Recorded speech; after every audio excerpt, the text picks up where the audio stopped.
Developing right now on Morning News Now, whiteout. Millions of people waking up to several inches of snow after another powerful winter storm. The icy conditions setting off a series of problems on the roads stretching from the Midwest to the Northeast.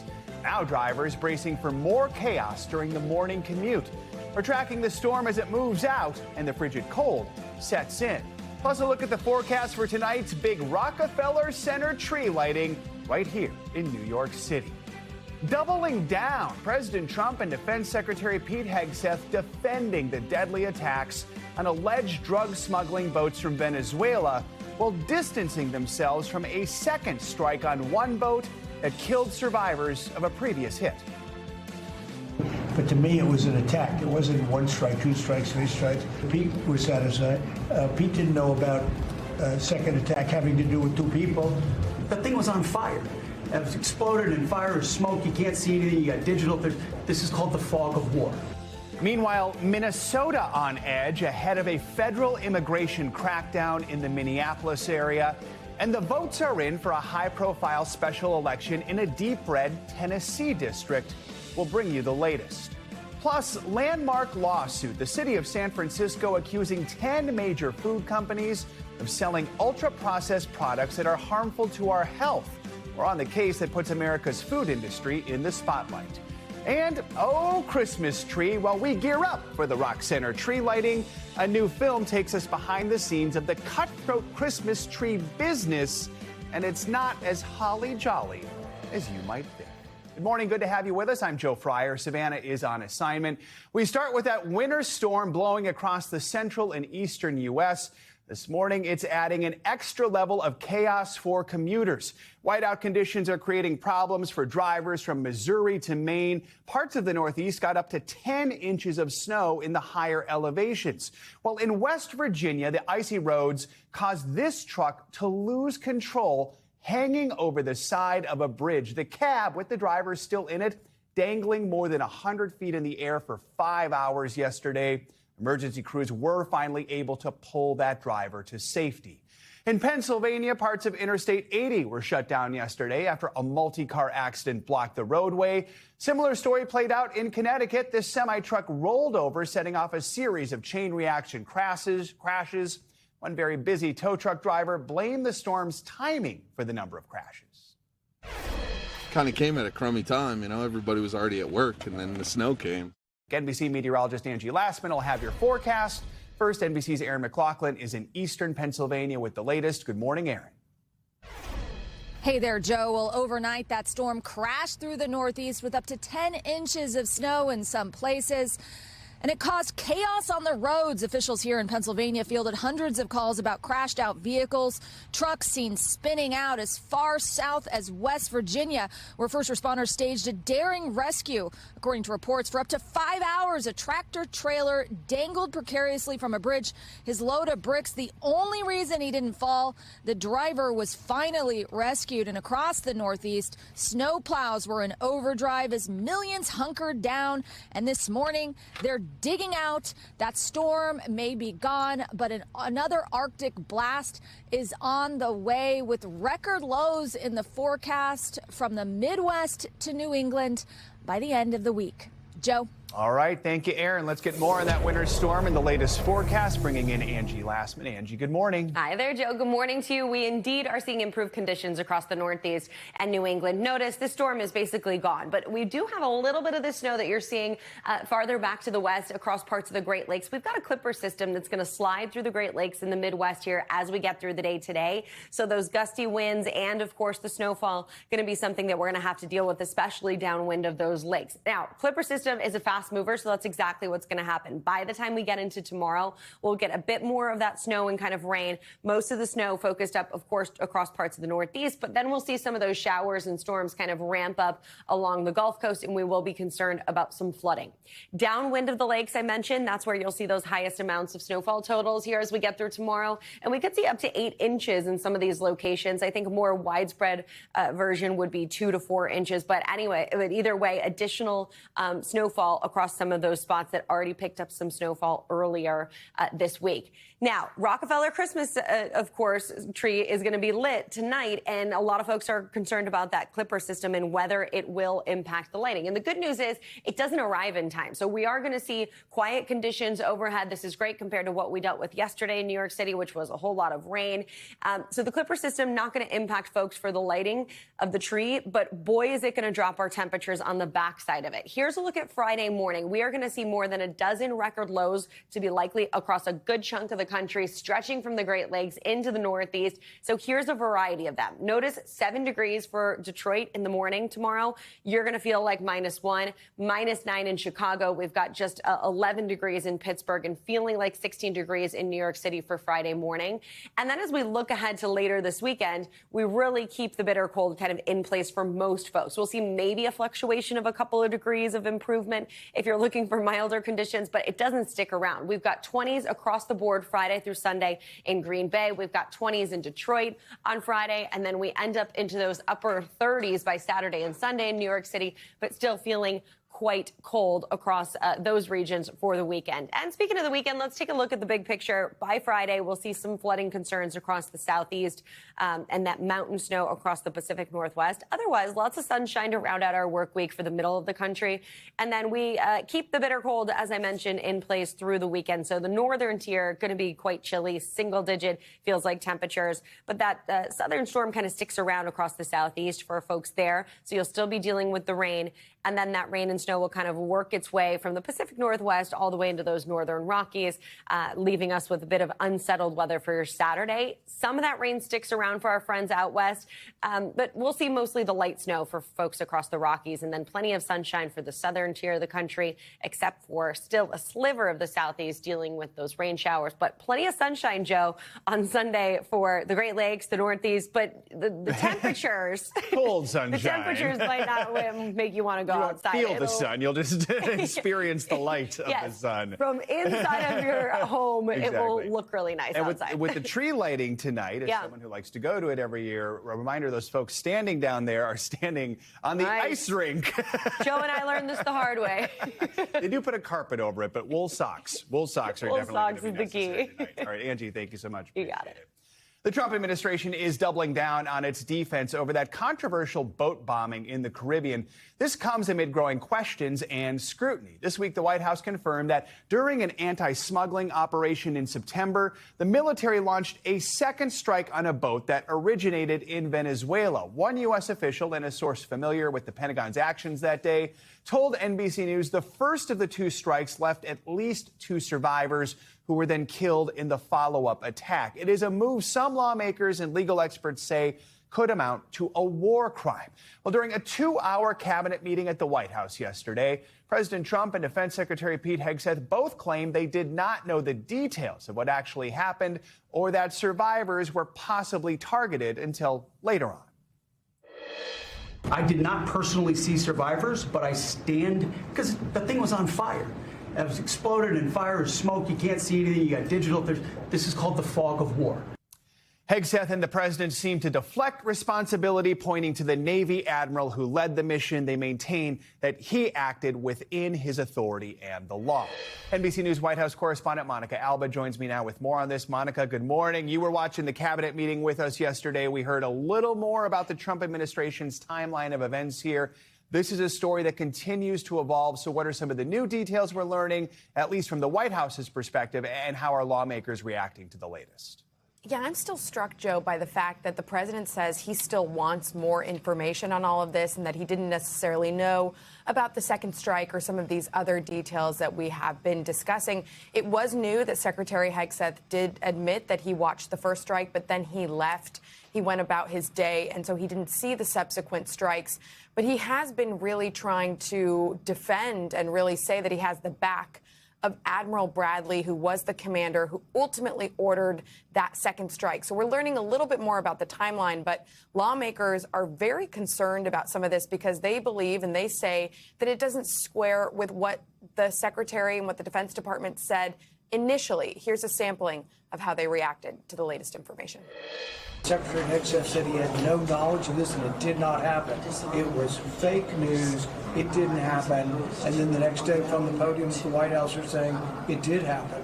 So either he was lying to us on Sunday or he's incompetent and didn't know it had happened. Ultimately, Hegseth trying to shift the blame to make Admiral Bradley the fall guy ought to be reason to ask for his resignation or fire him. He should be gone. Now, Admiral Bradley, who is that commander who was involved, is set to meet with lawmakers. They are trying to schedule a behind-the-scenes classified briefing tomorrow where he will be meeting not just, as you saw there, with Democrats, but also with Republicans, lawmakers really on both sides of the aisle, pressing for a lot more information on these strikes. And so, Monica, in Venezuela, the leader there, Nicolas Maduro, appears to be rejecting this pressure from the Trump administration to resign. He actually held a rally on Monday. He was seen dancing on stage, pledging absolute loyalty to his people.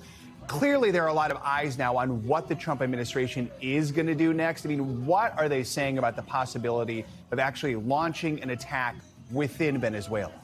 Well, President Trump said yesterday that it's possible there could be attacks, quote, on land. That is something he's been teasing over the last couple of weeks, saying it's a possibility, saying that he has basically been presented with some options.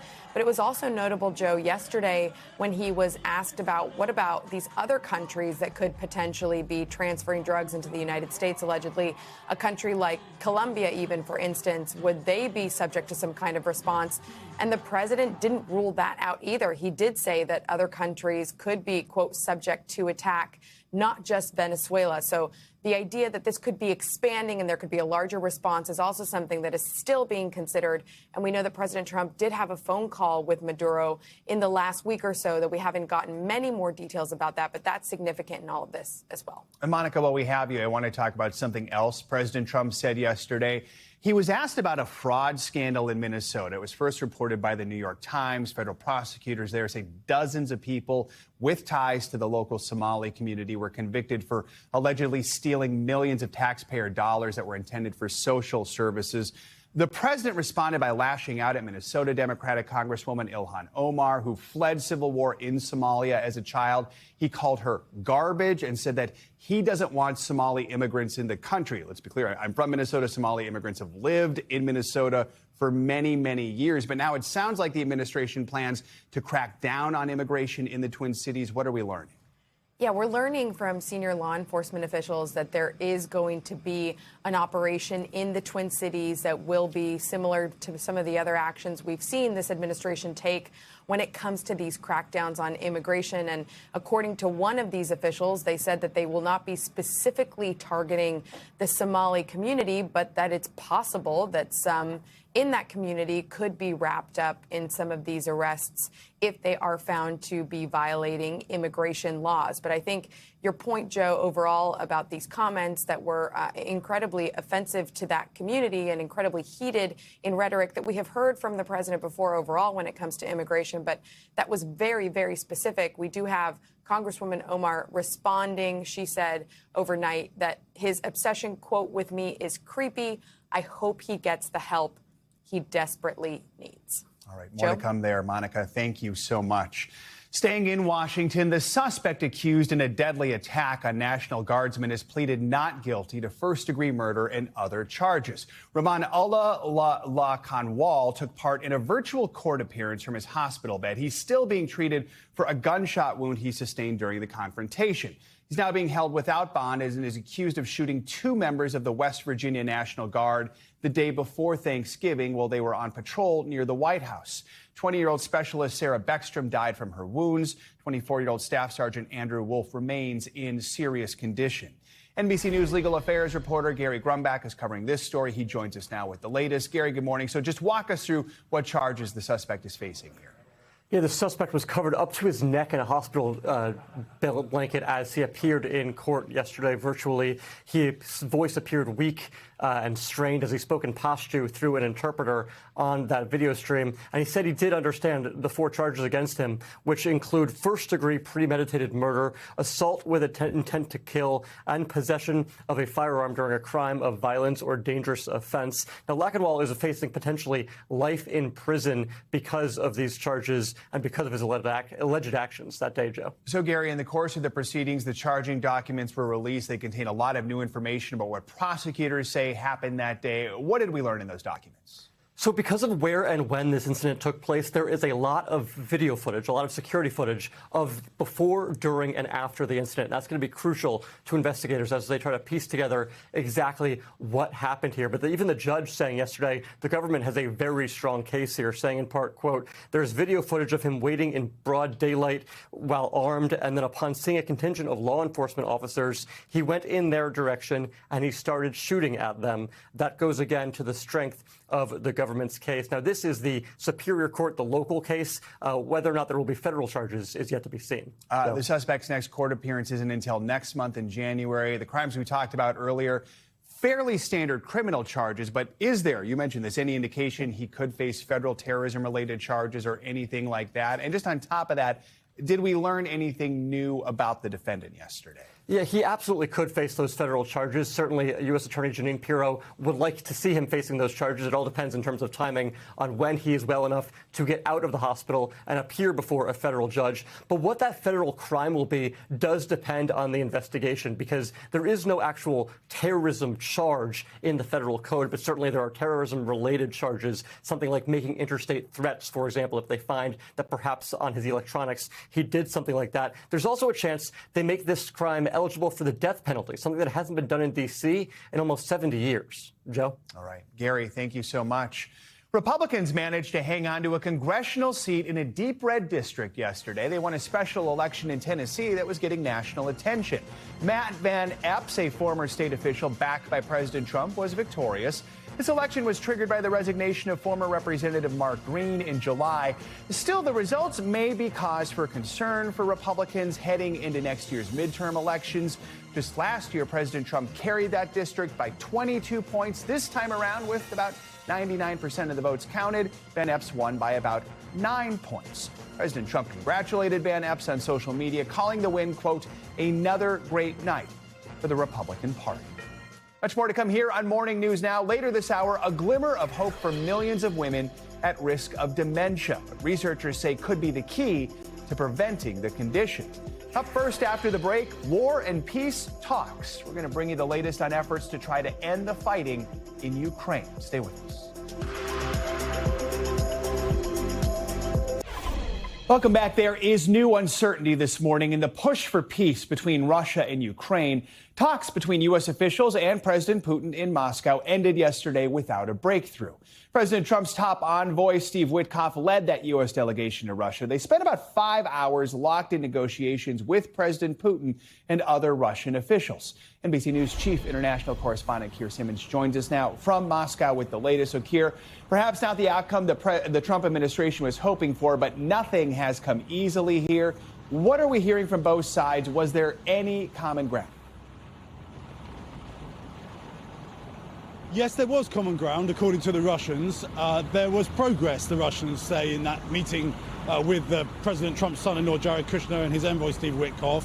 However, they also say that there were points in the plan presented by the Americans that were simply unacceptable. This morning, the Kremlin is insisting that President Putin didn't simply reject the proposal from Trump's team, but when they walked out of the meeting, and it was a 5-hour meeting, ran into the middle of the night, when they walked out, President Putin's foreign policy advisor, Yuri Ushakov, immediately spoke to reporters and talked about the fact that President Putin was direct with the Americans and was clear that there were disagreements, particularly over the question of territory. You'll remember, Joe, that the Russians, the Kremlin, are saying that they want more territory, even that they've taken through this almost 4-year war. So clearly no breakthrough. The Russians are saying this morning that they are prepared for more talks, that they are open to that. The question now, though, is how do the Americans change this deal, because there's clearly such a difference between the Ukrainian and many European countryside and the Russian side. I will say, in the middle of the night last night, after the talks were over, Jared Kushner and Steve Witkoff came here to the US Embassy. The Russians say that was in order to phone back to President Trump. I wonder what they had to say. I mean, they've got some thinking to do. Most definitely. And you mentioned Europe, a key factor in all this. We know just before the meeting, President Putin issued a warning to Europe in light of the changes that have been made to the peace proposal. What exactly did he say? What's the issue here? Yeah. Well, he was speaking, and this is, some of the optics of this were really stunning.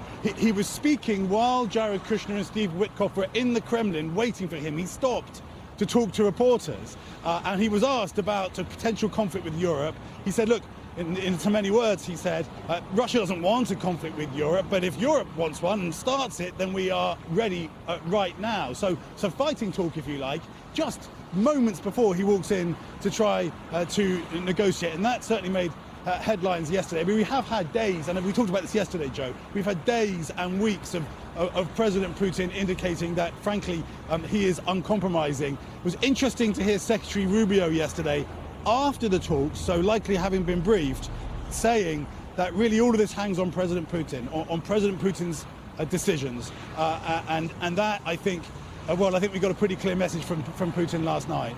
And this morning we have NATO foreign ministers. They're meeting in Belgium. How are they reacting to all these latest developments?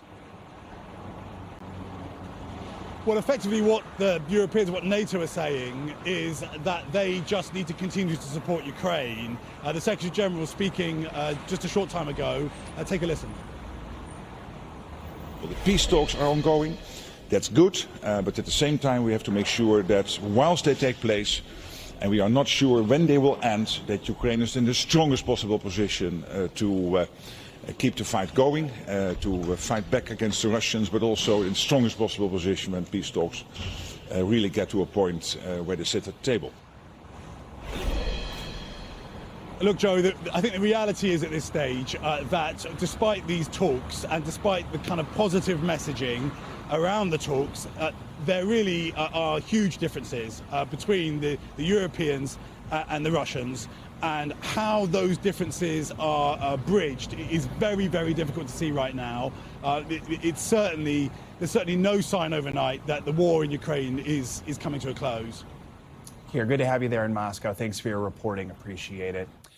Pope Leo is back at the Vatican after wrapping up his first international trip as head of the Catholic Church. The Pope spent his final day in Lebanon celebrating Mass before an excited crowd. About 150,000 people gathered on Beirut's waterfront to see the Pope before he visited the site of the deadly 2020 port explosion there. The Pope also weighed in on the tensions between the U.S. and Venezuela, warning against an invasion of the South American country. NBC News international correspondent Molly Hunter has this report from Lebanon. It was quite the send-off for the American Pope, wrapping up his first international trip. People from all over the Middle East crowded onto Beirut's waterfront for a final papal mass. 150,000 people here. Look at these crowds. Look at the flags. There are Lebanese flags, Vatican flags, everyone here up way before dawn. Mostly in French. And English too, speaking to the faithful. To you, Christians of the Levant, have courage.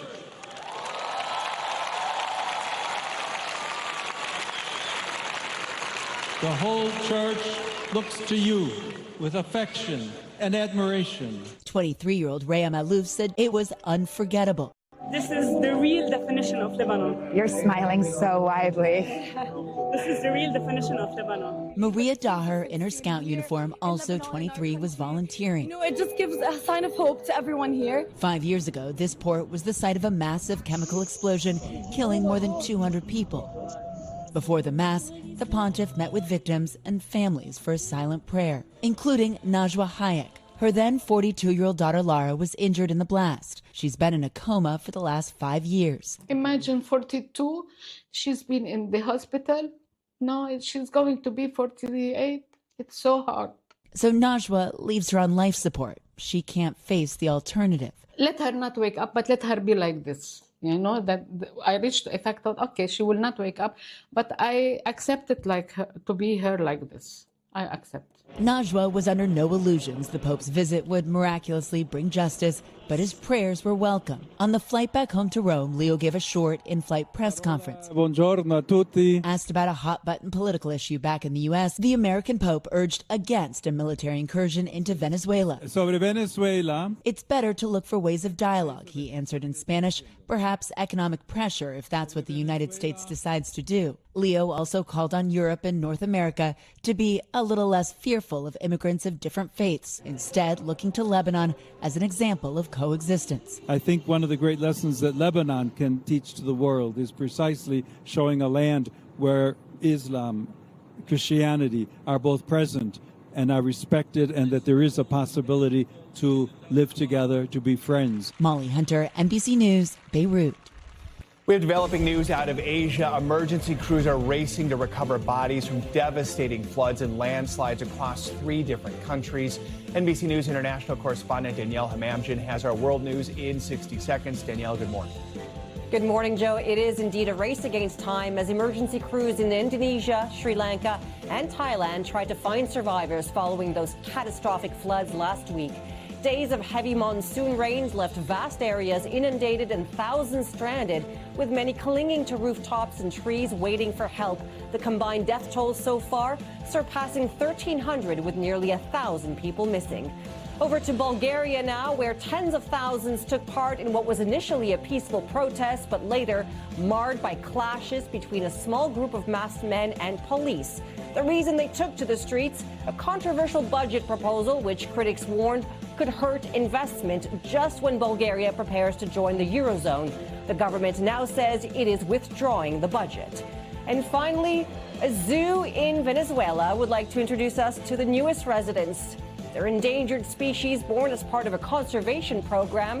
This is one of 2 adorable, rare white lion cubs native to South Africa, whose parents were rescued from the Czech Republic. A contest is now underway to choose a name. Oh, they are adorable. All right, Danielle. Thank you so much. Appreciate it. Coming up, it is the opposite of a San Francisco treat. The California city now suing several major food companies, accusing them of selling products that are harmful to our health. More on this landmark lawsuit and how it could set off change far beyond those city lines. Morning News Now. We'll be right back. We are back with a first-of-its-kind lawsuit in San Francisco. The city's attorney, David Hsu, is suing 10 companies that make ultra-processed food. Added up, we're talking about some of the most popular foods and drinks in the country. There are 10 defendants listed in that lawsuit. Some of those brands include PepsiCo, the Coca-Cola Company, and Kellogg, to name a few. You see all the listed defendants here. NBC News did ask each company for comment. None has immediately responded to our request. Now, in the lawsuit, Hsu alleges these companies marketed foods that they knew were harmful to human health and designed to be addictive. The lawsuit also states that cities and counties have been burdened with the cost of treating health problems that are associated with diets high in processed food.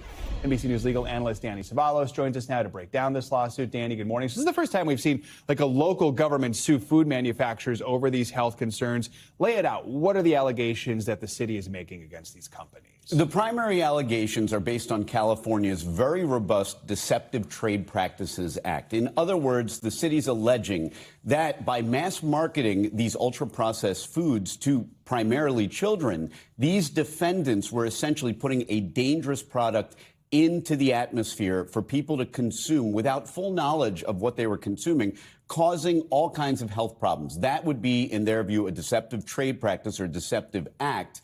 And it's the city that's claiming damages from having to treat the rising costs of health care, and health consequences for these people, largely children who are consuming these dangerous products, at least as alleged in the complaint. I mean, by one estimate, nearly 75% of the U.S. food supply is estimated to be ultra-processed.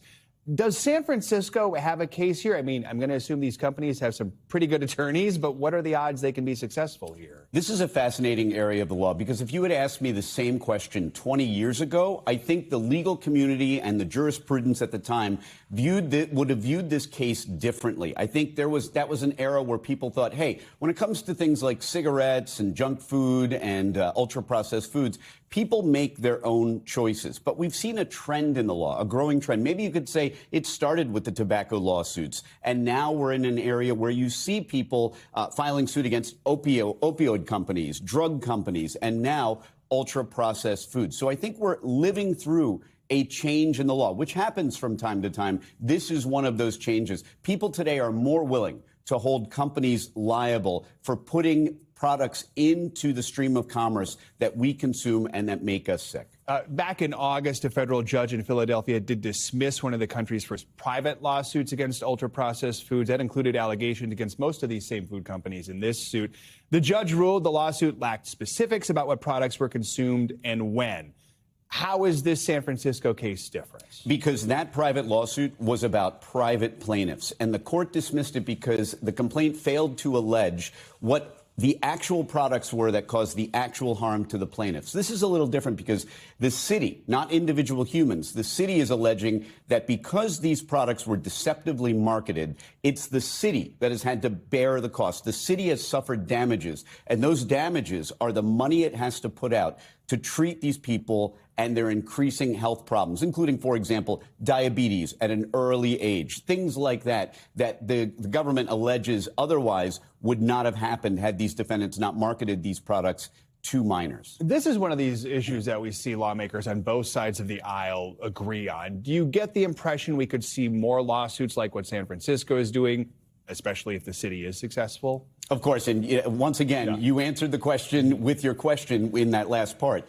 If this is a successful case, because we've already seen that a private lawsuit was dismissed, but the reason it was dismissed was really more of a pleading problem. I would expect the plaintiffs to refile that case with a better alleged complaint. Sometimes that happens. But I do think this is a case that will survive. And in all likelihood, these are defendants that will settle. But it will be more significant going forward because it will be a clarion call if this case is successful, that other plaintiffs, other cities may be able to sue these companies and other companies for putting ultra-processed foods into the stream of commerce so that people like us are consuming them, arguably not knowing that they're unhealthy. You mentioned cigarettes, tobacco, and that's sort of where my head instantly goes when we start thinking of this. I mean, is it possible this could become the new tobacco when it comes, or is it not quite going to get to that point? Yes, there are similarities, but there are also differences. And, for example, with tobacco, there is little health benefit from tobacco. But when it comes to food, we all do need to eat food. And, of course, but then again, maybe this is a better case in the sense that everybody knew tobacco was bad for them. Everybody knew smoking is bad for them, or at least most people did. Most people don't know that the products they buy that may appear to be something that's healthy, like a granola bar or something like that, that we've been told is, hey, this is good for you, is actually ultra-processed and may be really, really bad. Even things that we think of as not processed, like cheeses and breads and things like that. Some of them are ultra-processed. Some of them may be dangerous. So this may be the start of something new and big in the world of litigation. All right, Danny, good to have you with us. Thank you so much. Time now for our weekly medical checkup. This week, we're looking at how hormone therapy may reduce the risk of dementia in women. Plus, what you need to know about exercising if you live in a polluted area. Here to break down these health headlines is NBC News medical reporter Dr. Akshay Syal. Dr. Syal, good to have you with us. So let's start with this research suggesting hormone therapy may prevent cognitive decline in women. Tell us more about the possible link between these two. Yeah, Joe, you know, I've been a medical reporter for nearly a decade now, and this is one of the most fascinating topics I think I've seen recently. And Joe, essentially what this is, you know, for decades we've known that women have a higher rate of Alzheimer's disease than men. And, you know, doctors have kind of, you know, in the past sort of linked it to women living a little bit longer. But when you look closer beneath the surface, that doesn't quite explain the whole case. And really what we're learning, Joe, is that there may be a link between estrogen and Alzheimer's. And really that perimenopausal transition, which a lot of women go through in their mid-40s, where you see this, you know, sort of estrogen and progesterone levels fall off a cliff may be linked to Alzheimer's disease. And what we're learning is there may be a window where you can actually intervene and treat in certain women during that phase and actually reduce that risk of Alzheimer's disease. Now, we're not quite there yet. Not all women need to be starting this for dementia prevention, but we do have some doctor's orders for you here.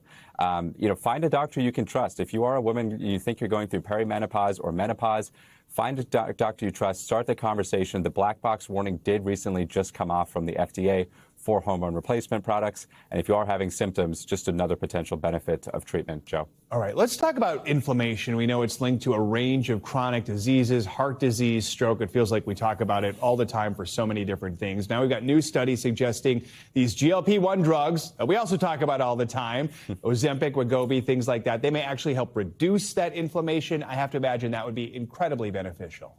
Incredibly beneficial is accurate, Joe. And really what we're learning is that some of this inflammation that comes off from GLP-1s, and really, what we're talking about are drugs like Ozempic, Wegovy, Zepbound, Mounjaro, those injectable weight loss and diabetes drugs.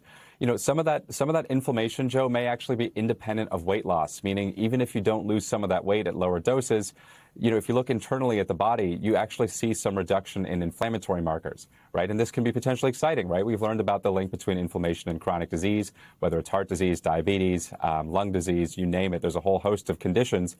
If I had a crystal ball, I would say in the future, it's not outside the realm of possibility that more people start microdosing these medications to really lower that inflammation. So, that brings us to our doctor's orders here. If you are somebody, if you think you qualify for these drugs, in my own patients, I still see them underutilized. If you have diabetes, insurance tends to cover them. And avoid compounded drugs, Joe. A lot of these, compounded pharmacies are popping up that are sort of skirting by the FDA a little bit and giving non-FDA approved versions. So make sure you get the real thing if you can. Important to keep that in mind. And no matter what, even if you're on these drugs, exercise is important. So let's talk about exercise. We've got a new study found long-term exposure to polluted air can limit the health benefits of exercise. So what does this mean for people who live in more polluted areas like New York, especially folks who like to exercise outside, like to go for a run? Yeah, a fairly large study here, Joe, looking at, over 1 million people and tracking them over decades. And really what they found is people, no surprise, people who exercise a lot have a lower risk of dying. But if you take those same people and you look at people who live in a high polluted area, that risk gets slashed. People who exercise vigorously about 2.5 hours a week, we saw 30% lower risk of dying, Joe. But when you actually take those people and factor in pollution, that risk slashes about half, about 15%. So doctor's orders here, make sure you are checking your air quality alerts. They're on the iPhone weather app. They're really, really easy to access. If you see that air quality heading into the red zone, opt for indoor classes and make sure you have an air purifier at home. I got one after the Palisades fire where I live in Los Angeles. Cannot recommend them enough. You know it well. All right, Dr. Sayal, good to have you with us. Thank you so much. Anytime. Coming up, a White House initiative getting a multi-billion-dollar boost. Could mean $1,000 for every baby born in the U.S. So we're going to break down the plan for those so-called Trump accounts. And a holiday hustle that's not so merry and bright. We're going to go behind the scenes with the filmmaker behind a new documentary spotlighting New York City's cutthroat Christmas tree business. So don't make like a tree and leaf. Christmas trees don't have leaves. Morning News Now. I'll be right back.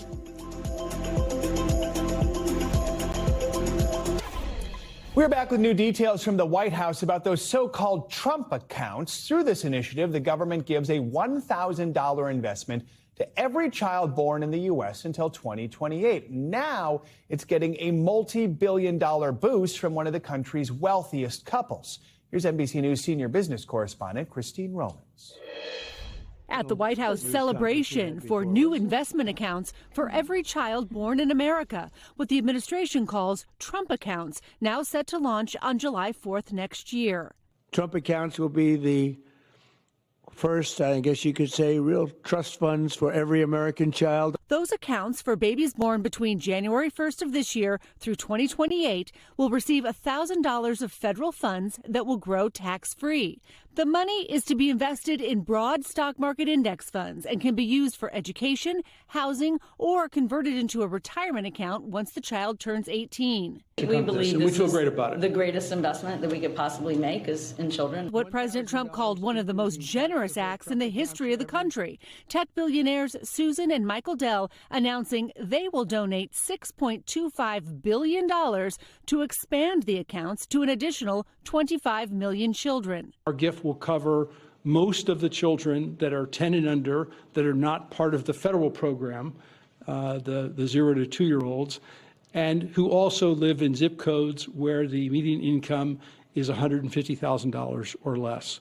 The gift, $250 per child. Others, like family members and employers, can contribute up to another $5,000 a year into the accounts. I have spoken with a number of other wealthy Americans, philanthropists, and we are confident that others will join us. Christine Romans, NBC News. Staying on your wallet this morning, AI company Anthropic is reportedly prepping a run on Wall Street. NBC News business and economy reporter Emily Lorsch has your Money Minute. Emily, good morning.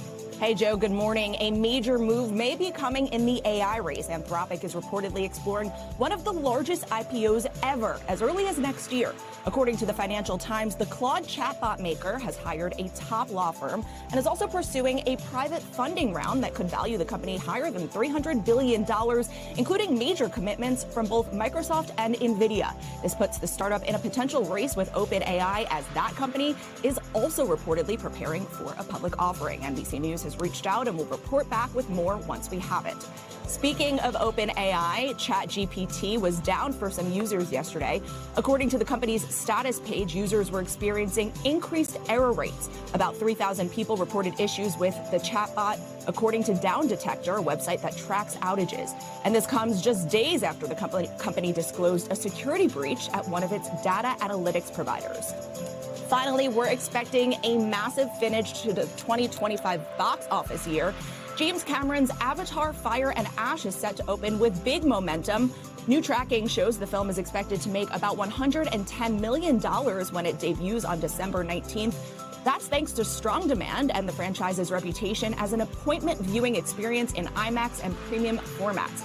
Cameron is behind 3 of the 5 highest grossing movies of all time, including the first 2 Avatar films, but he says he's not committing to a 4th until he sees how this one does, Joe. But I bet he has some ideas for what that would be if it does well, and I think it might. All right. Exactly. Thanks, Emily. Appreciate it. Tonight, the tree here at Rockefeller Center will switch on for the first time this season. It's a star-studded celebration that comes just as many of us are heading out to buy our own smaller trees. And that's the subject of a new documentary called The Merchants of Joy that was just released on Prime Video. It gives us an inside look at the competitive and even occasionally cutthroat world of Christmas tree lots here in New York City by telling the stories of the 5 families who run them. Celia Aniskovic produced and directed Merchants of Joy, joins us now on set. She's also a former page here at NBC. Welcome home. Oh, thank you. You know these hallways well. I do. So first of all, just where did the idea come from to say, hey, I want to do a documentary on this? Because this, to be clear, is a very New York thing. Yes. So Epic Magazine published an article called Secrets of the Tree Trade that I read. And despite being a New Yorker for the last 15 years, I, like many New Yorkers, I think, you go to bed, you wake up one morning and all the trees are there and you don't think really, how did this happen? I got to look behind the curtain of how it happened. I also am probably the world's biggest fan of Christmas. So everyone I knew, including my own mother, sent me the article and said, this is your next documentary. You have to make it. I have to imagine maybe you were surprised a number of times while making this film. What surprised you the most? I think the thing that surprised me the most is that almost all of the trees sold in New York City are sold by this small group of people. And they know each other. They've been doing this for decades. It's really, as the film describes, 5 families of Christmas. Do they like each other, these families? I said cutthroat when I introduced it. They like to say, love, hate, frenemies. It's the tree season relationship, right?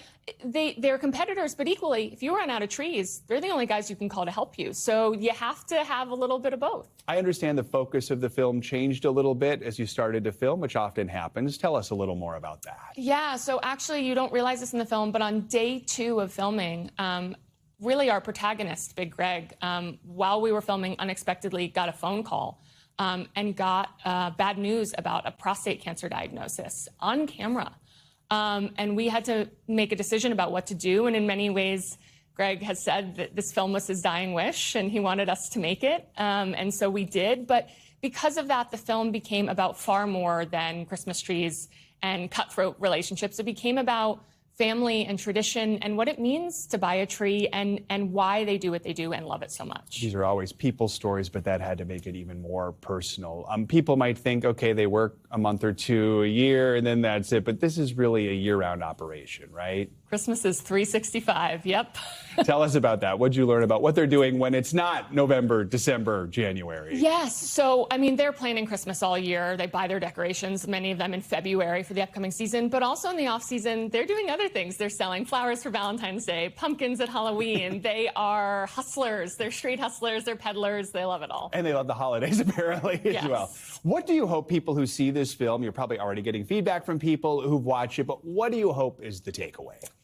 Big Greg says it in the film, and it's the thing that I carry with me as well, is that Christmas can be every day, and that anyone can be Santa any day they choose. You say you went into this as the biggest Christmas fan. Did this make you even more of a fan, or what did it do to your love of Christmas? It did. I think, we're at 30 Rock right now. Sometimes this area can be really tough at Christmas. You're fighting people to see the tree. Spending a year on the streets of New York with New Yorkers restored my faith in New York. It restored my faith in Christmas. It really brought a level of magic that I didn't even know existed. So people were in a good mood throughout the whole thing. People love Christmas. Even if you don't celebrate it, people love it. I have to imagine while they're working, while they're selling the trees, what's it like? Is it chaotic for them? Well, you have to make your entire living for the year basically within 15 good days of sales. So talk about high stakes. Yeah.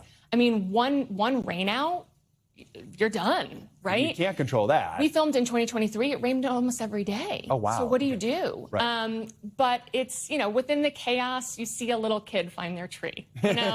You see people come back and do their tradition. You see people come on Christmas Eve for a tree. You see lots of amazing stories. I feel like that would be me. All right, Celia, good to have you with us. Congrats on everything. The Merchants of Joy is streaming now on Amazon Prime Video. Check it out. Coming up here on Morning News Now, a Virginia liquor store hit by a masked bandit. It's not what you think. I was just like, that is the funniest thing I've ever seen. At least he got to the bathroom when he passed out. Yeah, we'll get the wild story behind this hilarious heist. Probably ended with a hangover. Next.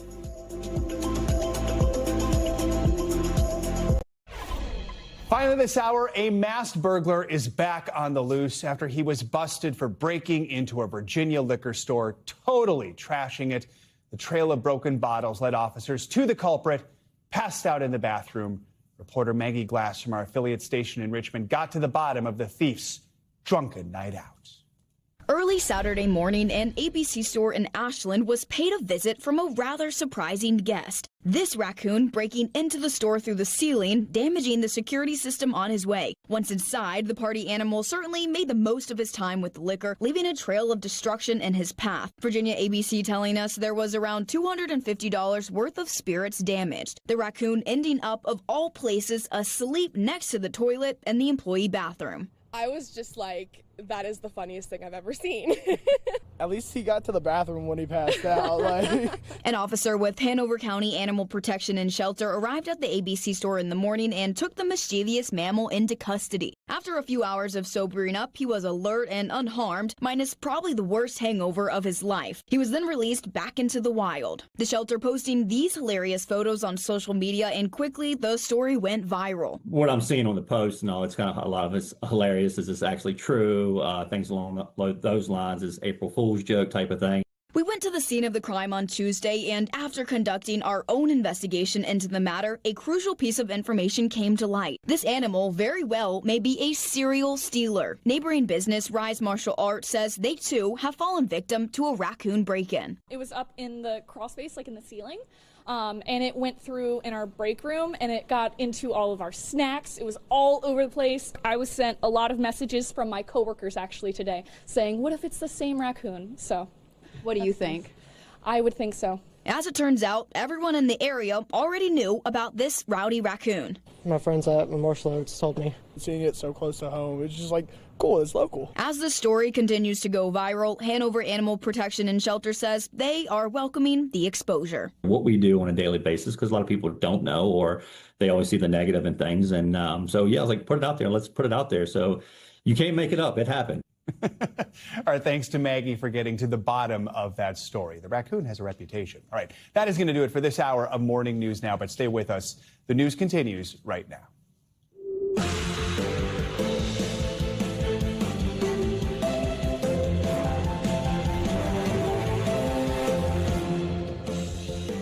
Good morning, I'm Joe Fryer. Savannah is on assignment today. Right now on Morning News Now, whiteout, a fast-moving winter wallop from Mother Nature, bringing millions of Americans up and down the East Coast their first taste of snow this season. But with the white stuff comes some treacherous, icy conditions on roads, stretching from Maine to West Virginia. Our Angie Lassman has the latest conditions out there so you can know before you go. Also this morning, the White House and Defense Chief Pete Hegseth looking to shift focus away from accusations that the U.S. military carried out a war crime when striking twice that alleged Venezuelan drug boat back in September. New comments on the incident, as well as a shocking xenophobic tirade from President Trump targeting immigrants from Somalia. We'll bring you the latest from Washington. Plus, why you might want to think twice before cashing in on those too-good-to-be-true medical cure-all ads online. They're using fake testimonials from some big-name celebs, all with a little help from, you guessed it, AI. And we are mere hours away from the unofficial start of the holiday season. The Rockefeller Center Christmas tree set to finally light up the city's skyline later tonight. All the festivities are ushering in a new wave of jolly-minded Americans who are ditching those plastic green pipe cleaners for the real deal. Let's begin this morning with that blast of winter weather that is set to hit the East Coast, bringing some of the first snowfall of the season to millions of Americans. In West Virginia, icy roads being blamed for this tractor-trailer crash, which caused this truck to crash over the side of a bridge. The driver was trapped inside the cab for 5 hours before crews were able to rescue him. In neighboring Pennsylvania, parts of Interstate 80 were shut down last night after multiple vehicles crashed, blocking the roadway. Angie Lassman will have your forecast in just a moment. Let's start with NBC News correspondent Aaron McLaughlin, who's in Pennsylvania with the latest. Aaron, good morning. Joe, good morning. Millions across the Northeast are digging out from the first big snow of the season, which created absolute chaos on the roads, including spinouts and at least one insane near miss. Overnight, a fast-moving storm slamming the East Coast, dumping up to 10 inches of snow in some areas. The first blast of winter for many, wreaking havoc on the roads. In Connecticut, a tractor-trailer overturning on the ice, causing a massive backup. And another highway in Pennsylvania shut down after multiple trucks crashed. Put on your flashing hazard lights, stand well clear of approaching traffic. Authorities reporting hundreds of emergency calls for accidents and stalled vehicles. In West Virginia, a dramatic rescue. Multiple callers advise that the semi is hanging off of the bridge. Debris everywhere. After a big rig slid off the side of a bridge. According to reports, the truck's load of bricks, the only thing keeping the tractor trailer from completely falling. The driver hanging precariously for over 5 hours before being pulled to safety. Across the Northeast, snowplows in overdrive. A lot messier than what I thought it was going to be. While others hunkered down to ride out the storm, with ice melt and snow shovels flying off shelves at this hardware store in Connecticut. Oh, we've been super busy. Business may be good, but some customers wish the snow stayed away. It's a little too early for me. After Christmas is good, right around Christmas is good. But for others, the storm providing the first fun of the season. Snowmen, hot cocoa, finishing up the Christmas decorations inside. It's the perfect snow day. And some chilly traditions. On the first storm of the year, I always wear shorts. It's just a very New England thing. That winter storm may have pushed out, but it left behind some bitterly cold temperatures, and another Arctic blast is on the way with record lows in the forecast for the Midwest and New England by the end of the week. Joe? All right, Aaron, you said forecast, so let's bring in NBC meteorologist Angie Lassman, who's tracking what's next. Angie, good morning. At your service, Joe. Good morning to you. We've got a couple of things that Aaron kind of mentioned briefly. No more of this kind of mess of a storm across parts of New England for now. We've got that system exiting, but we've got this next batch of some snow and, unfortunately, bitter cold air that's going to work its way in. So let's time it out for you. Here's that clipper system that we're going to be tracking through the day today across the Great Lakes and the Midwest. So you'll notice additional snow, of course, in some spots that already received a pretty good dose of it in the previous days. We're going to see those gusty winds, and that, of course, means that we ramp up that lake effect snow enhanced right downwind of those lakes. So you'll see that through the day today. And then by tomorrow, some of that works across parts of the Northeast into New England, and we also will see some of that heavier rain across parts of the Gulf Coast. So we'll ramp up that potential for some flooding possible. It likely will be localized, but still something to note if you live up and down the Gulf Coast for tomorrow. As far as this additional snow is on the table, we're going to see likely places like Watertown, maybe the Upper Peninsula of Michigan receive those higher amounts, but I think more widespread, anywhere from 2 to 4 inches downwind of the lakes is where you'll see those greatest amounts. When it comes to the Rockefeller Christmas tree lighting tonight, 8 to 10, it's going to be chilly. It's going to be temperatures into those mid-30s. The winds will be light, and the good news is the skies will be clear. We're not going to look at any rain or any snowfall that's going to impact folks that are going to head out to see the tree lighting in all its glory. Now, as we get back to kind of the more unsettled weather, though, as we get into the next couple of days, we're going to be looking towards parts of the Great Lakes in the Midwest. Here's where we're looking right now. There's a clipper system that's going to dive south from Canada. This is going to bring some really cold air. So heads up for that. It'll spill into the Midwest and the Northeast through tomorrow. So you'll notice a big dip in temperatures, and then we'll see the chance for a whole lot of potential record lows here as we get through the end of our work week. So tomorrow through Friday, anywhere you see a blue dot, places like Detroit, Chicago, Lincoln, Des Moines, all have the potential to see those record lows. As we look ahead to those daytime highs today, it's all right. I think these temperatures a little below where we should be for this time of year. But this is just that first batch of that Arctic air. So feeling like 7 below in Fargo, 4-degree wind chill in Minneapolis, Kansas City, even you are going to feel like 30 degrees. So the extra layer is going to be necessary. But we really start to see the bottom drop out as we get into tomorrow and Friday morning. There's the lows for tomorrow morning, 6 below for the actual temperature, 16 below for wind chill. So this is something, of course, you want to bundle up, make sure the pets are bundled as well. We've got those 10-degree below temperatures for what it feels like in Chicago, and then looking ahead to the highs tomorrow, Joe, that frigid air is as far south as Louisville, so 31 degrees, but feeling highs. Like 25. Those are highs. Yes, those are highs, and it only stays like that here as we get through the weekend. So unfortunately, extra layers. Work on, ordering your gifts, maybe online, wrap the ones you have. I love that you're always looking on the bright side. Thanks, Meteorologist loves that. Thank you, Angie. Appreciate it. All right, comments President Trump made during a 2-hour cabinet meeting are sparking backlash after he disparaged Somali immigrants. The White House is also defending that controversial bombing of a boat in the Caribbean. NBC News Chief White House correspondent Peter Alexander is covering it all for us this morning. Peter, good morning. Joe, good morning. Amid escalating criticism over that follow-up strike on a suspected drug boat, President Trump is standing by his Defense Secretary Pete Hegseth and Hegseth's insistence that he did not personally order it. After the Pentagon chief's remarks yesterday, the president praised him, saying, "Good job," as lawmakers are pushing for more answers. This morning, President Trump and Defense Secretary Pete Hegseth distancing themselves from the growing controversy around that September attack, where the military launched a second strike on an alleged Venezuelan drug boat in the Caribbean, killing survivors of the initial attack, according to one U.S. official and a source familiar with the Pentagon's actions. Hegseth saying yesterday he watched the first strike live, then left for other meetings before learning a second strike took place. I did not personally see survivors, but I stand because the thing was on fire. It was exploded and fire and smoke. You can't see anything. You got digital. This is called the fog of war. Some legal experts say if the second strike was ordered to kill people who were otherwise incapacitated, it amounts to a war crime. Hegseth saying Admiral Frank Bradley, the commander of the operation, made the decision, adding that he stands by it. Bradley is set to speak with lawmakers this week, some, including one Republican, expressing concerns he's being made a scapegoat. Looks to me like they're trying to pin the blame on somebody else and not them. The president deferring to Hegseth. And Pete, but to me it was an attack. It wasn't one strike, two strikes, three strikes. I didn't know about the second strike. I didn't know anything about people. I wasn't involved in it. President Trump also saying there are more attacks to come. We have to will attack on land also. In the same marathon cabinet meeting, President Trump also focused on immigration, and overnight, the White House announced it is pausing immigration applications for people from 19 countries already facing restricted travel.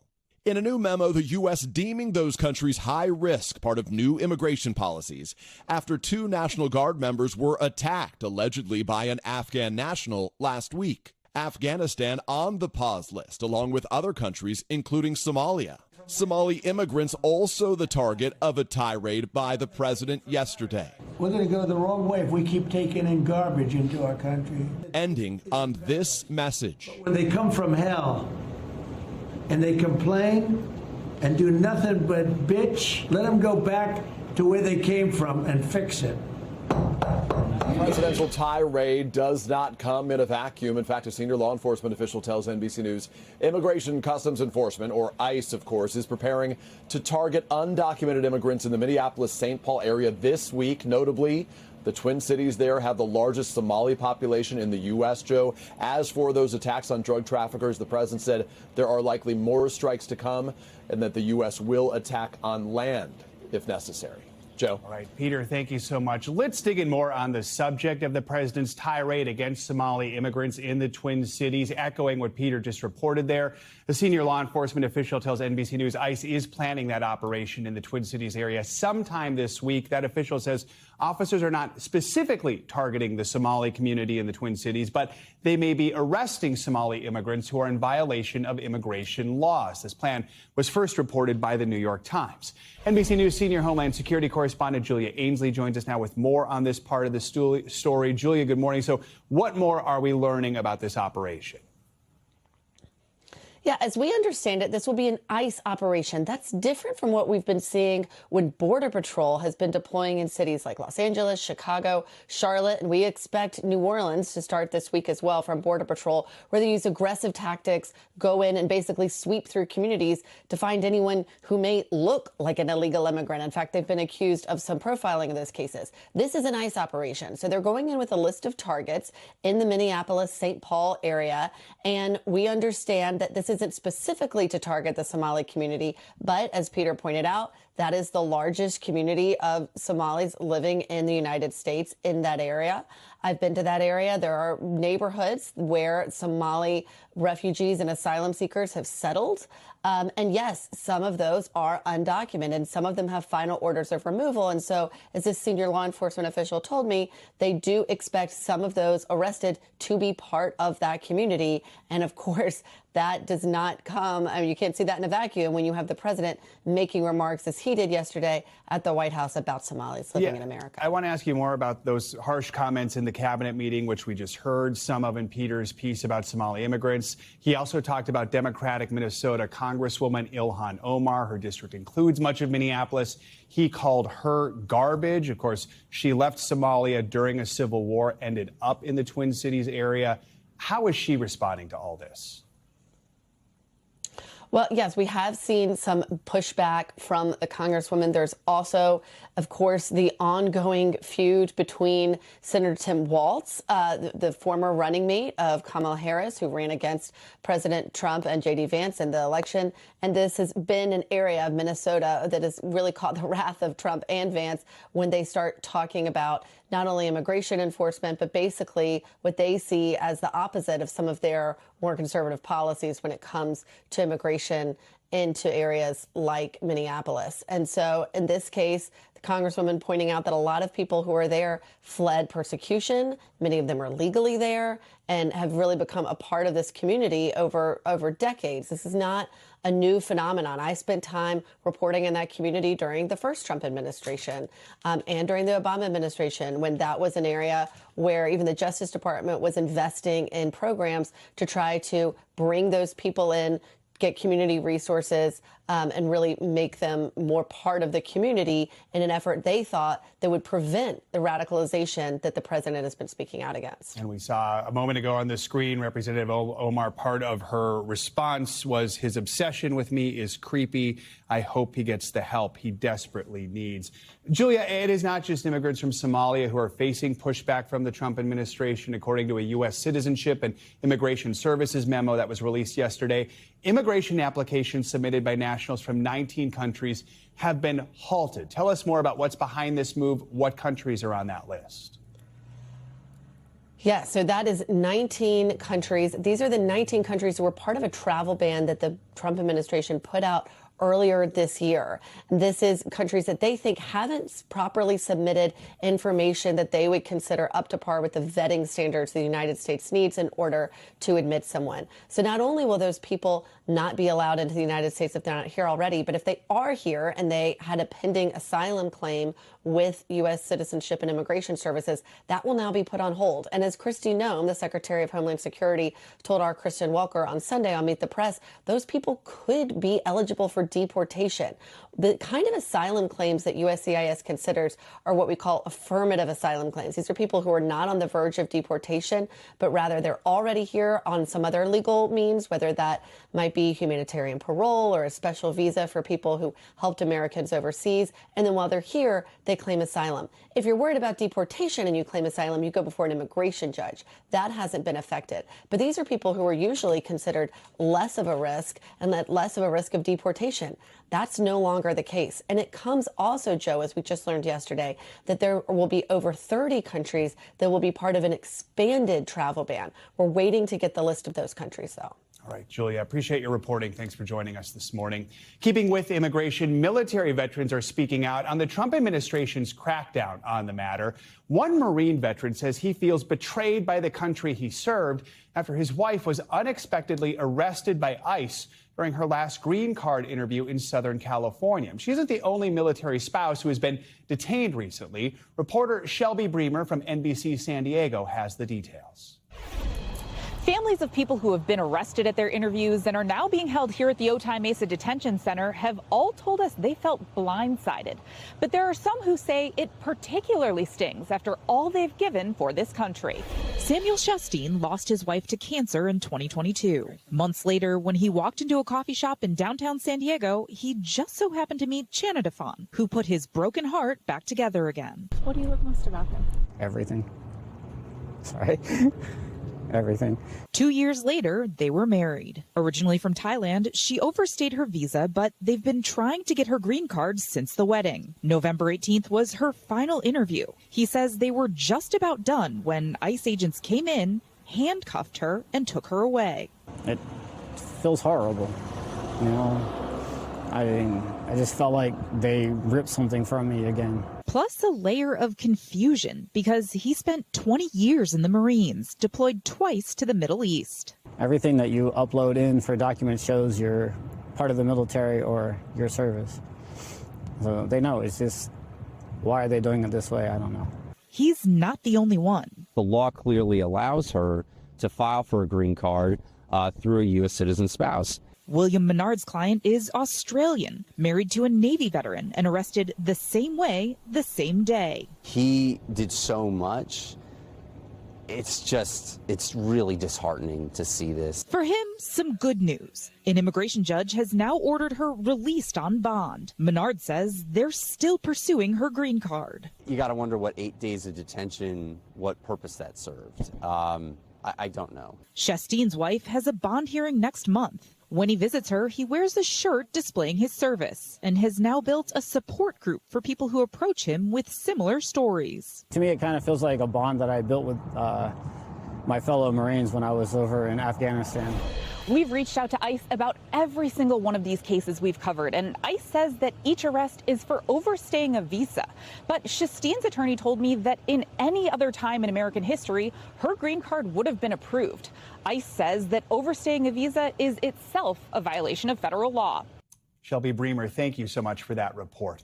In just a month, the cost of health insurance will skyrocket for millions of Americans. With premiums set to rise, some lawmakers who are trying to offset some of that pain by extending the Obamacare tax credits now appear to be losing faith in those negotiations. You might recall healthcare was the key sticking point for Democrats during the government shutdown.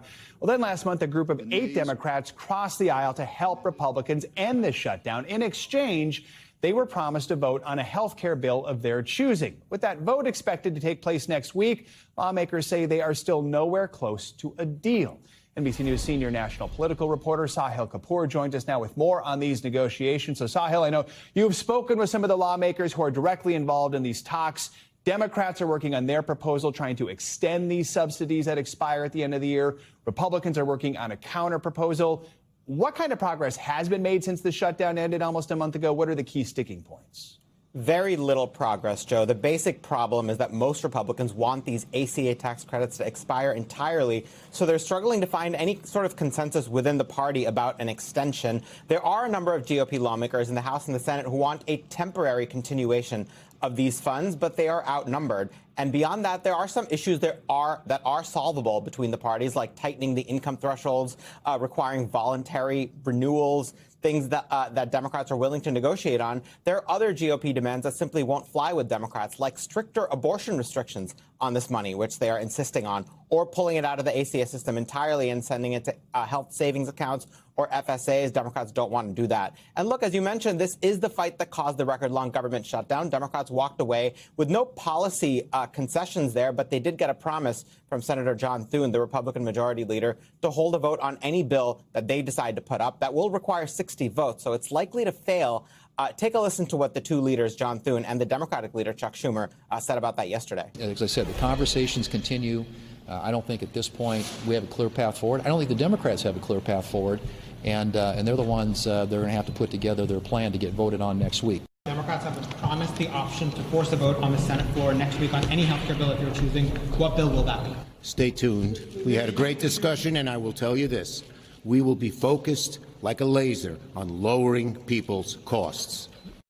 And, Joe, the Democratic preference is a simple and permanent extension of these ACA funds, but we'll soon find out what they actually put to a vote. So if that vote, whatever it is, does fail next week, what is the next opportunity for lawmakers to possibly take action on health care? I mean, we know we could see, a government shutdown early next year. Is that also a possibility?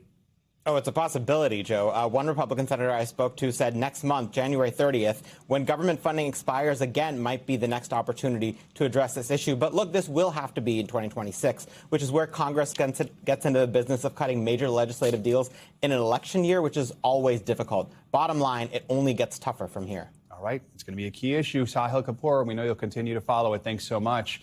We're continuing to follow the latest details coming out of accused killer Luigi Mangioni's pretrial hearings this week.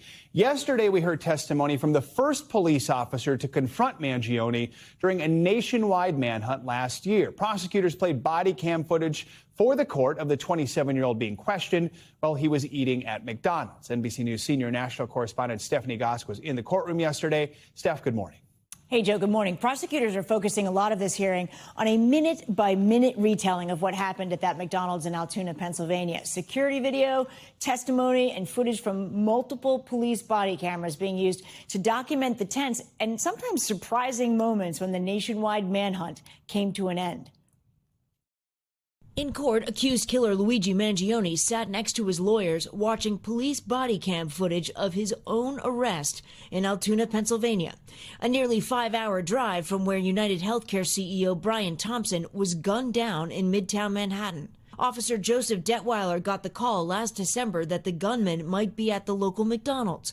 In the body cam footage presented by prosecutors, Detweiler says he responded 10-4, semi-sarcastically, telling the court Tuesday, "I didn't think it was going to be him." Getting a text from his lieutenant, "If you get the NYC shooter, I will buy you a hoagie." But when Detweiler confronts Mangioni, asking him to pull down his mask, Detweiler testified, "I knew it was him immediately," noticing Mangioni was very nervous and his fingers shaking. Detweiler testified the Ivy League grad handed him a fake ID and said he was homeless. The defense is arguing in this pretrial hearing that police illegally searched Mangione's backpack without getting a warrant. They want all the evidence found inside to be suppressed during trial, including a gun, bullets, and Mangione's alleged writings. Mangione has pleaded not guilty to state and federal murder charges. It's the defense that makes the motion to throw all this out, to suppress this evidence.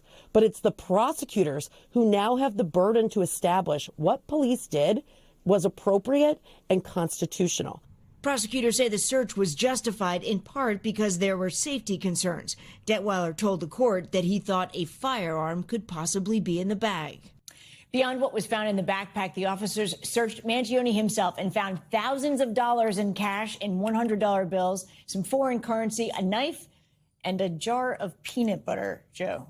They are not in court today, but they will be back in court tomorrow. Got it. Yeah. All right, Steph, thank you so much. Much more to come on this hour of Morning News Now. A little later, we're going to dive into the concerning rise of fake medical ads that are popping up online and how artificial intelligence is making it all the more difficult to tell what's too good to be true.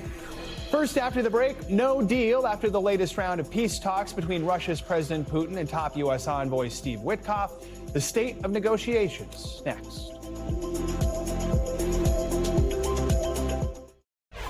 We are back with the latest on the push for peace between Russia and Ukraine. This morning, the Kremlin is denying that President Putin rejected the entire U.S. peace plan, adding that some parts were accepted while others were deemed unacceptable. Comes after yesterday's meeting between President Trump's top envoy, Steve Witkoff, and the Russian leader, and it ended with no breakthrough. NBC News chief international correspondent Keir Simmons joins us from Moscow. Keir, good morning. Hey, Joe, good morning to you. The Trump team headed out of Moscow in the middle of the night after coming here to the U.S. Embassy for a short time, according to the Russians, in order to be able to phone home. President Trump's son-in-law, Jared Kushner, and his envoy, Steve Witkoff, did make progress, the Russians say, but as of now, there's no deal. This morning, despite early smiles and warm words, President Putin declaring, "Pleased to see you." Pleased to see you. The Kremlin says there was no breakthrough. President Trump's son-in-law and envoy meeting President Putin for 5 hours. The focus on the Russian leader, part of the U.S.'s push for peace. The decisions have to be made in the case of Russia by Putin alone, not his advisors. Only Putin can end this war on the Russian side. We could agree on some things, Putin's aide told reporters afterwards, but a number of proposals drew criticism from Putin. On the crucial question of territory, which Russia wants Ukraine to give up, a compromise hasn't been found yet, he says. Kushner and Witkoff began the day meeting President Putin's envoy for lunch at a swanky Moscow restaurant, then walking around Red Square and a Christmas market. They were seen walking into the Kremlin, but while they waited, President Putin, in uncompromising mood, told reporters recent changes to the U.S. peace plan were absolutely unacceptable, even saying, if Europe wants to wage a war with us and starts it, we're ready. While watching from afar, President Trump appearing to foreshadow a less than satisfying outcome. Not an easy situation, let me tell you. What a mess. And in Europe, President Zelensky calling for real peace. A peace without humiliation and based on something truly real. And Joe, according to the Kremlin this morning, President Putin has not, as you mentioned earlier, rejected in its entirety the proposal from the Americans, and the Kremlin saying that they are prepared to have as many meetings as it takes. But really, the headline is the Kremlin saying that some of the proposals made by the U.S. delegation are simply unacceptable, Joe. All right. Keir, thank you so much. New this morning, the search for Malaysia Airlines flight MH370 is set to resume more than a decade after the plane went missing. NBC News international correspondent Danielle Hamamdjian joins us now with our world news in 60 seconds. Good morning, Danielle. Good morning, Joe. It was indeed 11 years ago that Malaysia Airlines Flight 370 vanished without a trace. The search will now resume. The Boeing 777 disappeared from radar shortly after takeoff from Kuala Lumpur to Beijing. It was carrying 239 people, most of them Chinese nationals. Malaysia's transport ministry said the U.S.-based Marine Robotics will search for about 2 months in areas believed to have the highest likelihood of finding the missing aircraft. To the Middle East now, and a couple of developments to tell you about. The remains of another hostage are expected to be handed over in the next few hours. Israel said earlier that the partial remains that were previously returned by militants did not show up as a match for either of the two hostages remaining in Gaza. While this has the potential to stall the ceasefire, Israel has also announced it's moving ahead with parts of the deal, saying it would reopen the Rafah border, a key border crossing. This is to allow Palestinians to exit the Strip. And finally, what was originally an Easter present by a Russian royal to his mother back in 1913 has sold for a world record $30 million. Take a look at this, a Fabergé egg. It opens to reveal a tiny basket of quartz flowers symbolizing spring. The egg was believed to be lost until 1994. It's made out of a cool 4,500 tiny diamonds. Wow. Joe? I would be terrified to hold that because I would totally drop it. All right, thanks, Danielle. Appreciate it. Coming up, the latest legal battle facing the Trump administration is being ignited by a big box household name.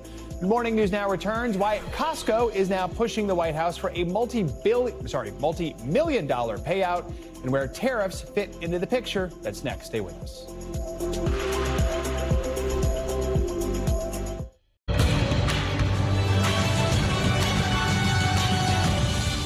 Back now with a closer look at what's making news in the world of politics this morning, starting with the results of Tennessee's special election for a seat in Congress.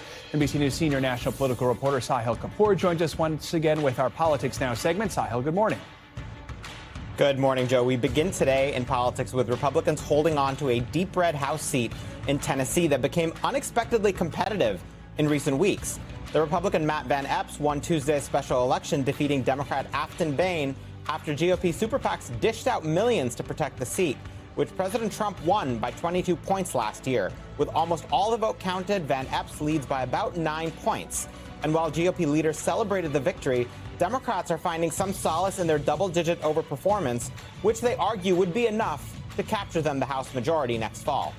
Meanwhile, at the Pentagon, the Inspector General has finished the investigation into Signalgate, NBC News reports, the controversy that featured Defense Secretary Pete Hegseth sharing military secrets on a Signal group chat about U.S. strikes in Yemen.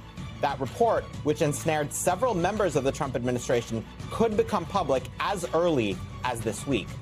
And the White House is facing new criticism from the pop singer Sabrina Carpenter after it used her song Juno in a video that featured immigration officials chasing down and handcuffing people. In a social media response, Carpenter called the video evil and disgusting and said, quote, "Do not ever involve me or my music to benefit your inhumane agenda," end quote. The White House clapped back at her, saying it would not apologize for deporting criminals. And that is a look at what's making news in politics this morning. Joe? All right. Sahil, thank you so much. One of the biggest retailers in the U.S. is pushing for millions of dollars in refunds from the Trump administration. Retail giant Costco filed a lawsuit against the federal government yesterday. In that suit, Costco says it wants a full refund of the new tariffs it paid this year. The company also wants to pause those tariffs while the Supreme Court decides if the strategy President Trump used to enforce them is lawful. NBC News legal affairs reporter Gary Grumbach explains.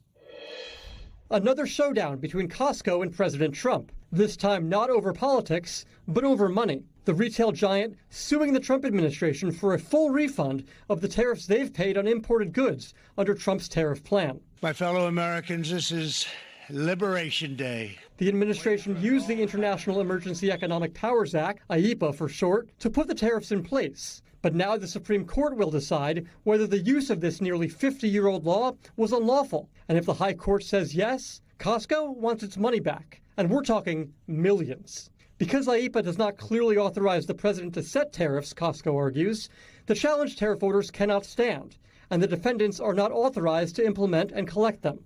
The White House says, quote, The economic consequences of the failure to uphold President Trump's lawful tariffs are enormous, and this suit highlights that fact. The White House looks forward to the Supreme Court's speedy and proper resolution of the matter. That's because Trump's tariffs have so far brought in nearly $90 billion, according to U.S. Customs and Border Protection data through September.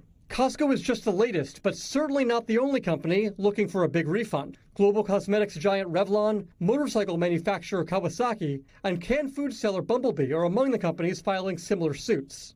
Experts say if Costco comes out on top, it could open the door for other businesses to sue the administration, but they may not all be successful. Costco's claim is very particular to its business. The company has claimed that it has not raised prices due to tariffs because it did not want to pass those on to its customer. Not all companies are going to be able to say that or prove that, and that's going to be a very tough proving ground if any other companies want to follow suit. Costco has already taken a stand against the administration as one of the largest U.S. businesses not backing down from their DEI policies, despite mounting pressure from the White House. Big companies like Walmart and Amazon pulled back on DEI efforts after President Trump began targeting American schools, law firms, and businesses. But Costco has yet to do so. Even though Costco is a public company, it is still very privately controlled, and it has a huge customer base, 145 million customers worldwide, about half of them in the United States. It's the biggest wholesale retailer out there, and it wields a lot of power because of the size of its consumer base. Major moves from a major U.S. retailer looking for a different kind of return on its investment. Gary Grumbach, NBC News. Coming up, the air here at 30 Rock is feeling a bit more festive on this Wednesday morning. That's because in just a few short hours, the Rockefeller Center Christmas tree will finally dazzle hundreds of onlookers, lighting up the New York sky like, well, a Christmas tree. And this year's sparkling spruce is ushering in a new holiday trend, out with those green pipe cleaner plastic centerpieces and in with the real deal. We'll explain next on Morning News Now.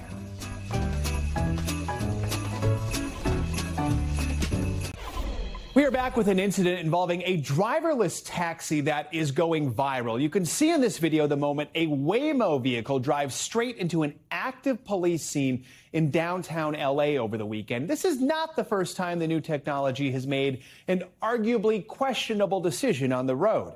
NBC News correspondent Liz Kreutz is in LA with more on this. Liz, good morning. Hi, Joe. Good morning to you. You know, there are many reasons people are loving this new technology. Some find it safer to not be in the car with a stranger. Others like that you don't have to talk to anyone. But there's no question they are far from perfect, especially like in this case when they encounter an unusual situation on the road. This morning, yet another video raising questions about driverless cars and their safety. What the is that Waymo doing? In this video taken over the holiday weekend in downtown Los Angeles, you can see a Waymo taxi driving right into an active traffic stop, past a row of police cars and a suspect lying on the ground. Moments after the vehicle made that turn, officers approached the suspect with weapons drawn. When you watch that video, does that Waymo do the right thing? That looked very dangerous to me.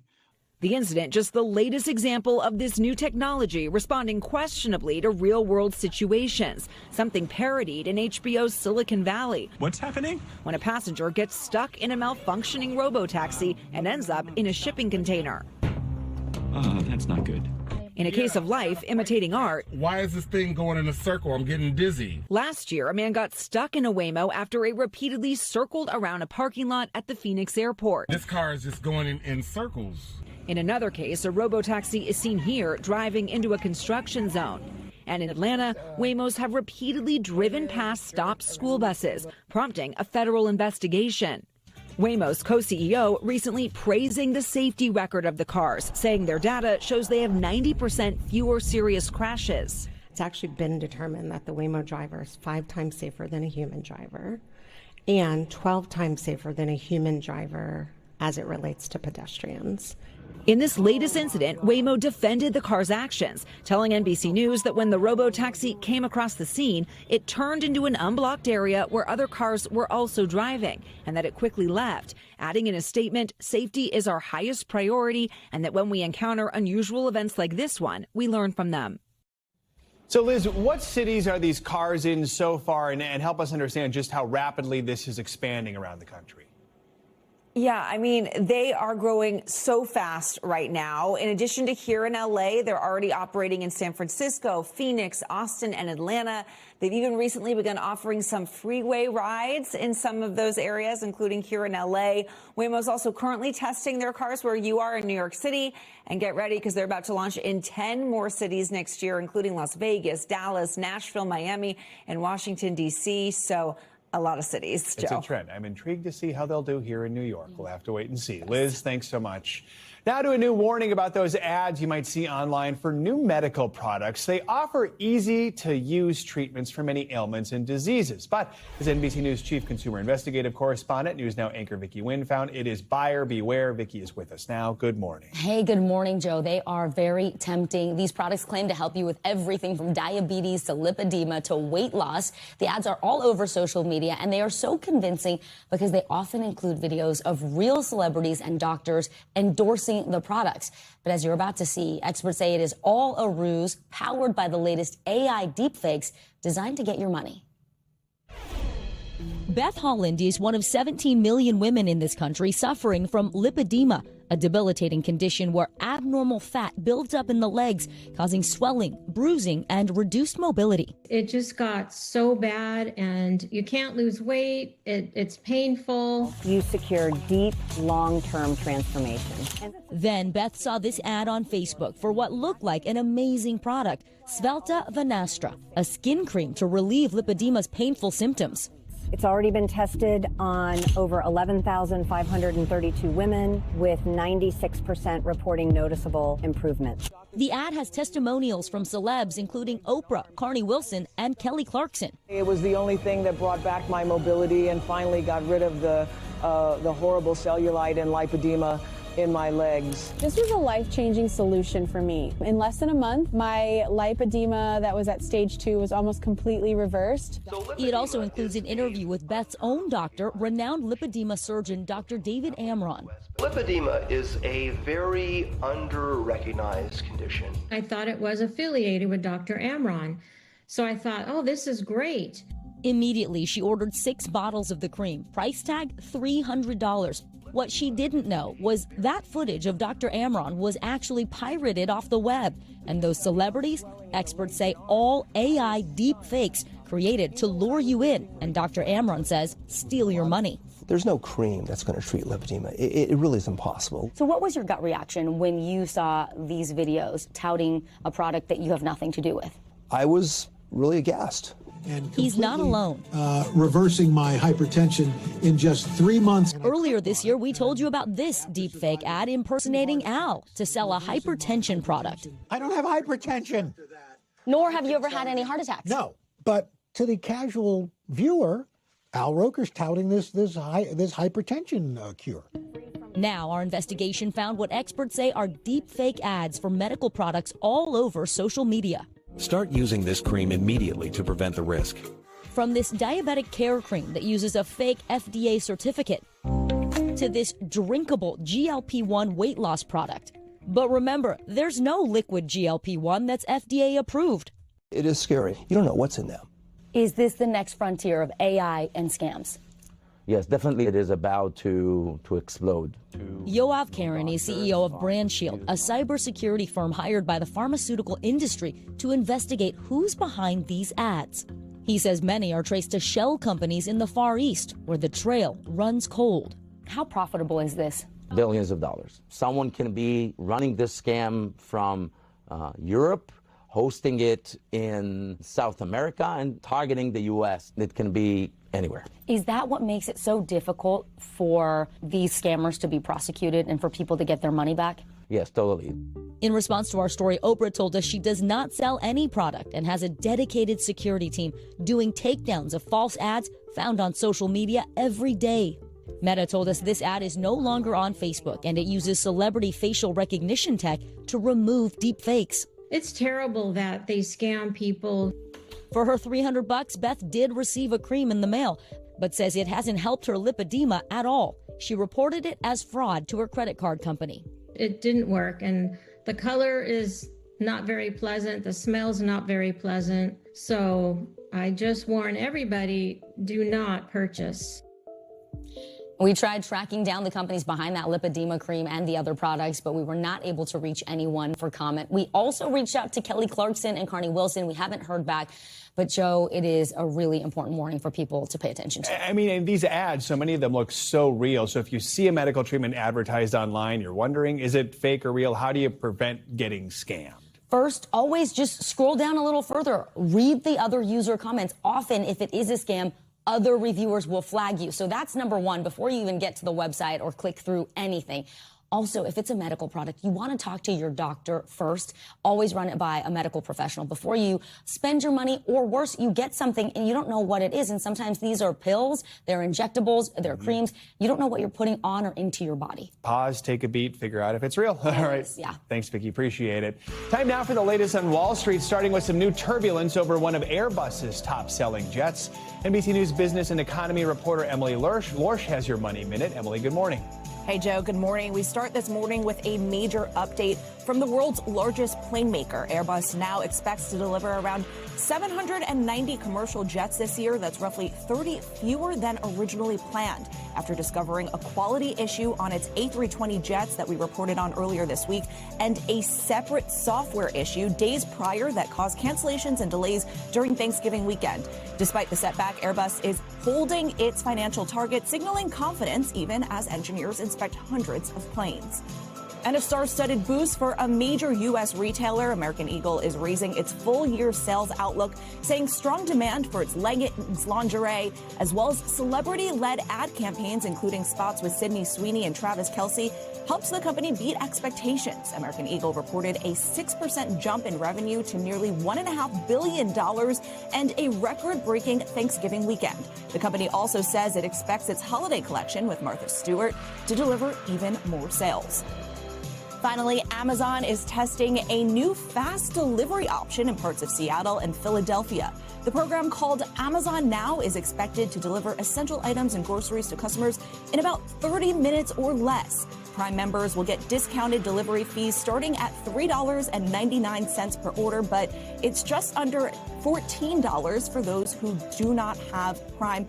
Now, Joe, 30 minutes or less, that is fast, but I imagine that's going to be pretty difficult, maybe impossible in certain regions of the country. I would have to guess it's like a Domino's pizza or something, but if you're ordering more than a Domino's pizza, so we'll see how that goes. Thanks, Emily. Appreciate it. This morning, the countdown is on to the unofficial kickoff of the holiday season, the annual Rockefeller Center Christmas tree lighting. While we get into the holiday spirit here in New York, it may have you thinking about getting your own tree if you haven't already. NBC News correspondent Maggie Vespa is at Abbey Farms outside of Chicago with some tips. Maggie, good morning. Hey, Joe, good morning. From you said at Abbey Farms in Aurora, Illinois, a beloved local holiday destination, complete this morning even with real snow. Look at that ambiance. Nothing fake here. And speaking of, these are just some of the 350 million real Christmas trees growing on farms nationwide as millions of Americans pine for the perfect one. 5, 4. With the iconic Rockefeller Center Christmas tree set to dazzle once again, families nationwide are on the holiday hunt for their own perfect pine. Even if they have to brave brutal winter weather to find it. Isn't it a beaut, Audrey? She'll see it later, honey. Her eyes are frozen. And in that modern Yuletide debate, you're either from a fake tree family or a real tree family. One recent survey shows 85% of Americans believe real Christmas trees bring joy to everyone who sees and smells them. This as analysts say tariffs are driving up prices of fake trees, 80% of them manufactured in China. Every real Christmas tree sold in the United States is grown either here in the United States or in Canada. I love Christmas. I love this time of year. The real tree trend alive and well at Ivy's Christmas Trees in Chicago. The real tree gives like more of the real Christmas vibe. It smells good. It just feels so warm and cozy. I did it with my family growing up. It's just not as fun pulling out of a closet. Expert tips for going the real tree route. The cheapest options tend to be pine, Scotch, white, or Virginia. The longest lasting, fir, noble, Fraser, or balsam. For a unique scent, you could opt for the citrusy smelling con color on display at the White House this year. I'm totally content with our fake tree. It does a really good job. It's really easy to set up. Experts note fake trees have winning factors, from the lack of upkeep like watering and cleaning needles to their ability to hold heavier ornaments. Whichever route you choose, they say shop early to find the best deals and, of course, buy the tree that speaks to you. Charlie Brown is a blockhead, but he did get a nice tree. To bring the holiday spirit home. Anniversary of that special, by the way. So, Maggie, a lot to consider in the real versus fake debate. What tips do you have on how to properly care for a fresh tree?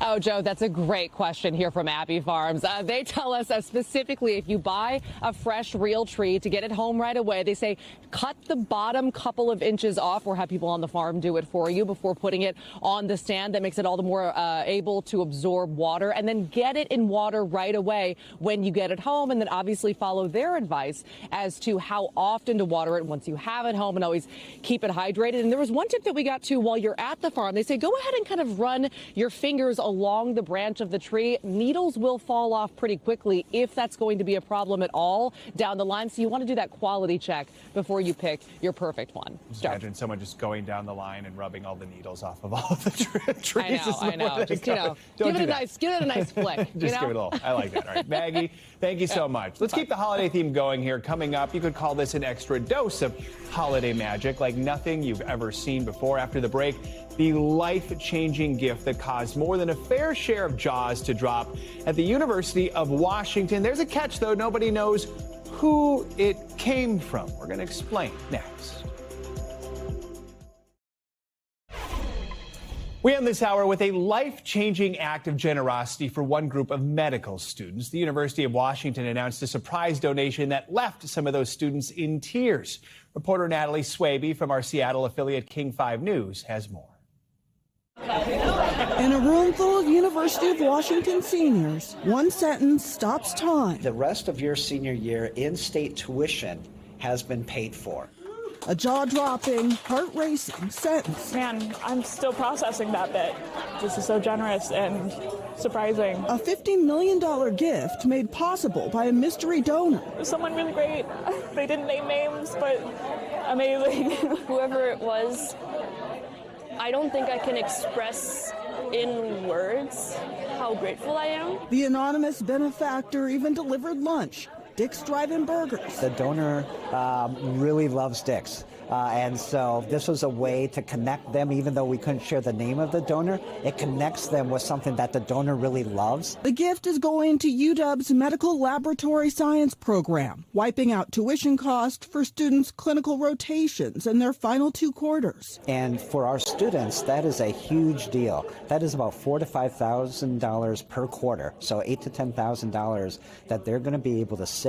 We have some students who experience food insecurity.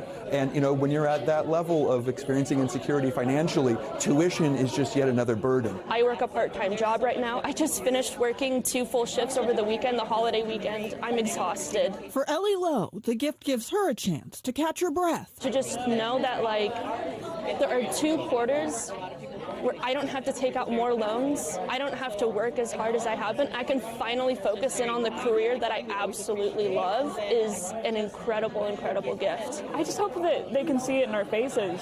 We're all so relieved and so happy, and this is more than money. This is so much meaning for all of our lives. Our thanks to King 5's Natalie Swaby for that report. The donation was given in honor of the donor's wife, who was a graduate of the program and is expected to generate annual disbursements over the next 50 years. That's going to do it for this hour. Morning News Now. Stay with us. The news continues right now. We thank you for watching, and remember, stay updated on breaking news and top stories on the NBC News app or watch live on our YouTube channel.